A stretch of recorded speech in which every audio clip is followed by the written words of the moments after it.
présenter aujourd'hui un nouveau travail qui est présenté à la Biennale Sourds au Musée de la photographie à Rabat pour une exposition intitulée Espace-temps, une exposition commissariée par Diana Wexler et le directeur du musée, Sofiane El Rahawi. Le travail que je présente ici au musée de la photographie à Rabat pour la Biennale Sourds 2023, c'est un travail autour de la carte postale et qui s'intitule Eros, un travail entre héroïsme et érotisme. C'est un travail de longue haleine autour d'un inventaire réalisé sur la carte postale coloniale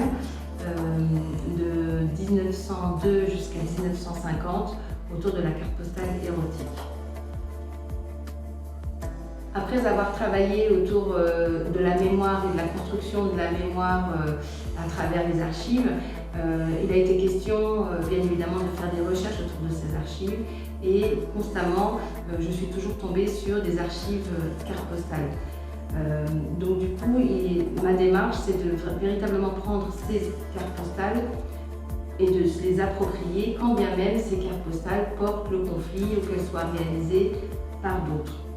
Alors ce sont des cartes postales qui sont évidemment issues du Maroc, mais pas seulement. Ce sont des cartes postales qui représentent aussi d'autres pays du Maghreb, l'Algérie, la Tunisie.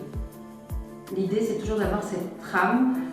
dans mon travail que je développe depuis un certain temps, une trame qui me permet d'avoir un double discours. Et ici le double discours c'est de pouvoir présenter la mauresque voilée qui a constitué tous les nombreux stéréotypes que l'on trouve jusqu'à encore aujourd'hui sur le territoire occidental de la femme musulmane, religieuse. Donc de reprendre ce stéréotype à sa base, donc c'est la carte postale qui l'a initié et toutes ces femmes voilées qu'on a dans les cartes postales, elles sont constituées d'une multitude de cartes postales de femmes dénudées. Donc pour moi l'idée c'était de faire un pied de nez à l'histoire et de réécrire finalement cette histoire en redonnant une forme de dignité à ces femmes et surtout d'en faire des résistantes. Ce sont pour moi toutes ces femmes résistantes de la colonialité qu'il fallait à un moment donné mettre en avant pour permettre d'abord dans la transmission pour nos enfants, mais aussi pour cette écriture de l'histoire marocaine, de s'appuyer sur des éléments tangibles et concrets, puisque dans ma recherche autour des archives, je n'ai trouvé quasiment aucune photo de femmes résistantes. C'est ce que la carte postale m'apporte, c'est un nouveau regard en tout cas sur cette histoire à écrire et qui me permet de mettre en avant des tas de femmes anonymes qui ont été prises en photo, qui ont existé et de les mettre en tout cas en avant et de les honorer pour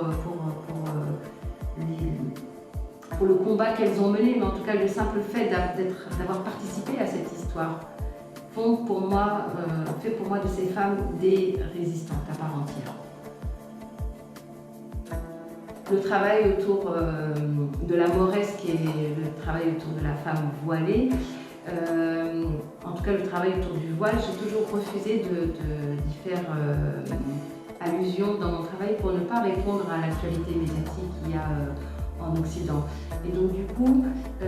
j'ai voulu revenir un peu à son origine en tout cas, et véritablement la carte postale, donc c'est ce travail qui a été fait autour de la carte postale et dans la carte postale, dans lequel je vais aller chercher des images et que je vais inscrire ce visage avec ses yeux pour redonner un statut à ces femmes et les faire basculer du statut d'objet photographique à un statut de sujet photographique. Dans mon travail, c'est vraiment important qu'elles deviennent sujet à part entière, où on voit vraiment le regard, où on voit aussi des fois des postures de main pour les faire exister à part entière. Eros, c'est aussi une nouvelle manière de travailler sur ce débat voilé-dévoilé qui a tant alimenté les attentes muséale en Europe. Du coup, pour moi, si je le déclenche, c'est pour qu'il y ait véritablement une réflexion derrière et de dire que ce voilé-dévoilé, il faut qu'il ait un mécanisme fort de questionner l'histoire, de questionner la manière dont l'histoire coloniale, l'histoire officielle, l'histoire visuelle aussi, cette histoire d'image s'est constituée. Donc c'est pour la questionner, pour l'interroger et pour la réinvestir d'un élan, d'un engagement supplémentaire,